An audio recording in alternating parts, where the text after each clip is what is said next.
নিমন্ত্রণ বাড়ি খেতে যাচ্ছি, তো চলো তোমাদেরকেও সাথে নিয়ে যাই। আমি এই শাড়িটা পরেছি, কেমন লাগছে অবশ্যই কমেন্ট বক্সে কমেন্ট করো। গরমে নিমন্ত্রণ বাড়ি খেতে যাওয়াটা উচিত নয়, কিন্তু আমাদের যেতে হচ্ছে, কিচ্ছু করার নেই। মাম তাকাও এদিকে, হ্যালো। আর আজকে কিন্তু আমি কোনো রকম মেকআপ করিনি, জাস্ট নো মেকআপ লুকই বলতে পারো, মানে কিছুই লাগাইনি সানস্ক্রিন ছাড়া।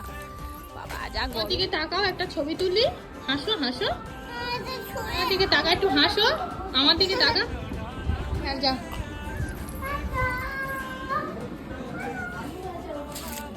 এটা ঝুড়ি ঝুড়ি আলু ভাজা। মাসি কতটা দিয়েছে দেখ, আর দেওনি তো, শুধু এমনি দাও। হ্যাঁ হ্যাঁ আননি ওই একটা